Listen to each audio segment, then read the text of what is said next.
Well, just very quickly, I'd like to say that both of these gentlemen have written many, many books. One of the books that Keith has written is Vocabulary Myths, and it is a teacher reference book. It is just a wonderful compilation of practical teaching advice, research, and common sense. And Keith and I have been friends for a number of years now. We are TESOL friends, and that is one of the best things about TESOL is becoming friends with your professional colleagues. So we've really enjoyed knowing each other over the years. Michael is a more recent acquaintance. I've much enjoyed getting to know him. One of his books is Practical English Usage, which is a real compendium of anything you could ever possibly want to know or any question your students could possibly ask about English grammar. I discovered it in the early 80s. And since that time, it has been in arm's reach from wherever my typewriter or computer has been. When I ran into him a couple of days ago, I said to him, well, you know, Michael, I have been picking your brain for years. And Michael said, put his hand up here, so that's what happened. That's where it's all gone. You picked it all away. Which, of course, is not true. So our plan this morning, to let you know our agenda, each of us is going to speak for 10 minutes, and then we are going to post questions that have been emailed to us by teachers about grammar teaching. Questions like, what are the pros and cons of explicit grammar teaching? Should you correct every error? Why do students go on making mistakes after they learn the grammar? Questions like that. Wonderful questions that we got from teachers, and we thank all of you who sent questions in to us. The first 10 minutes each will go in alphabetical order, and then the questions. And I just have to say, and don't start my 10 minutes yet, that it is almost impossible to say everything you want to say about grammar teaching in 10 minutes. It is absolutely impossible. And I think the biggest problem the three of us had in preparing for this panel is that we just have too much to say. But we have agreed to abide by strict time limits. So, as I said, we don't want to talk about grammar till the cows come home. So I will go first with my 10 minutes. For my initial remarks, I've limited the topic to, there we go, grammar teaching and communicative teaching, a hybrid that works. That quotation, a hybrid that works, is something a teacher once said about the two types of teaching, and I thought it was a very apt description. The first thing I want to do is share with you a quotation written by one of students who was in an entrance exam, a placement exam for our intensive English program. And what the student wrote is, I want to explain that I know a lot of grammars, but is my problem I haven't enough vocabularies. I think it is just a wonderful quote. I have always liked it. And of course, I couldn't agree more that vocabulary is absolutely crucial, more crucial than grammar, I suppose, if you're going to put them in a hierarchy. But it also shows that perhaps there's a place for grammar too. And in its innocence, what this quote points out is that knowing a lot of grammar is not the point. The goal is not for our students to know a lot of grammar. The goal of grammar teaching is to help students create an interlanguage that is increasingly fluent and accurate in the use of English structures in meaningful communication. Notice I said interlanguage. Our teaching goal is not native speaker proficiency or mastery. That will happen long after the students leave our classes, if it happens at all, and for most students it doesn't.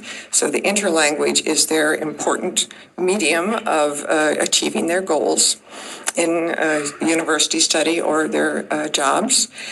Notice I said increasingly fluent and accurate.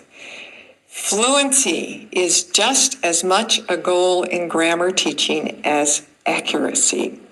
Fluency and accuracy are two sides of the same coin. And sometimes I think it's good for us to remind ourselves that fluency does not mean the ability to speak pidgin really, really fast.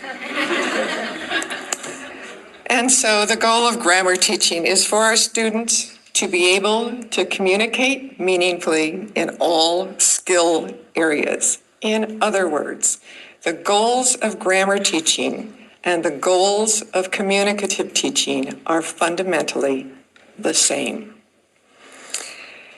Now I want to show you another sample of student writing.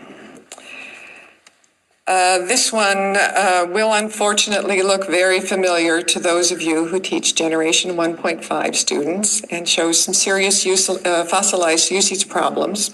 And that's throughout the composition. I only have 10 minutes, so I could only give you one short sentence from it.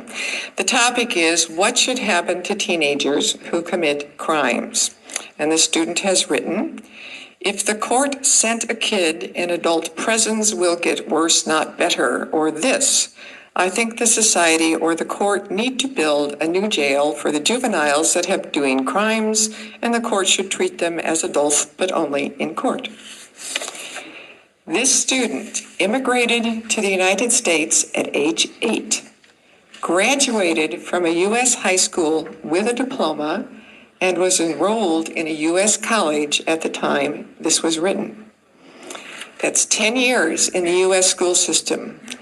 That's 10 years of comprehensible input, at least enough comprehensible input to earn a high school diploma. This student went to school during the time the naturalist movement in language teaching was assuring us that a second language is learned in the same way as a first language and accuracy will just happen, which, as we all know by now, is at best a half-truth. Thank you. One of the greatest half-truths ever told, really.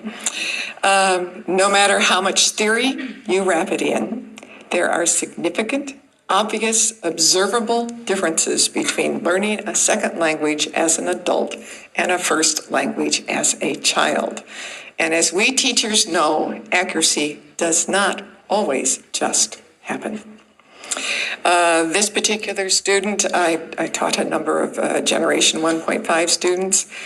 The only thing that I would ever find would work would be a crash course in grammar, and even then it was a very difficult situation to reverse.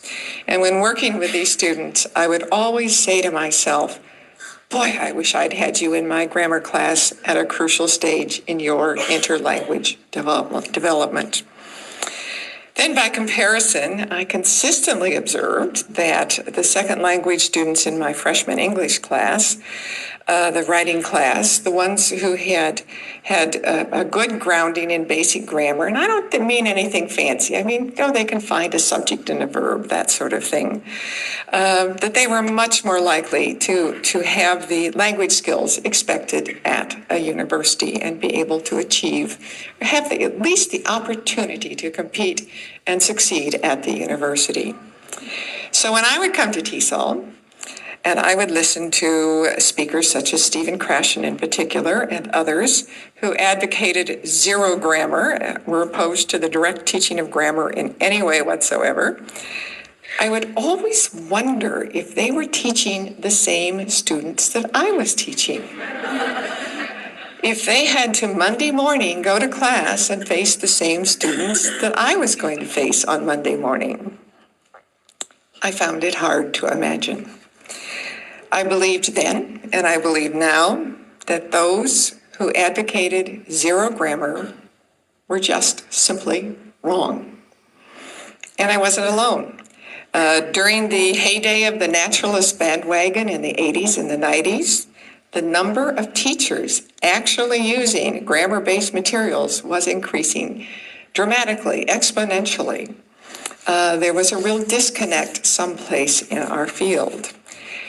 But not only were large numbers of teachers supporting grammar teaching, there was, and it was sometimes hard to find it, but there was a steady stream of research throughout the 80s and the 90s to this day that shows that grammar teaching works.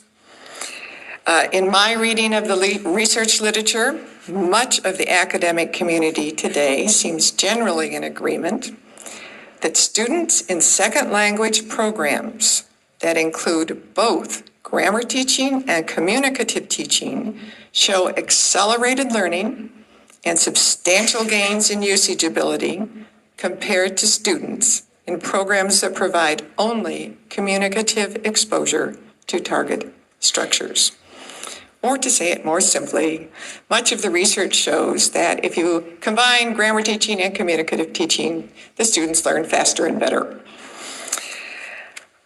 There's always conflicting research and theory, as it should be in any academic field of inquiry. And we still have we're just at the beginning of understanding how second languages are acquired, or first languages for that matter.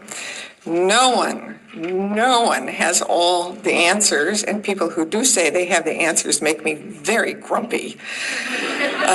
And I will admit I do not have all the answers. I'll let them speak for themselves.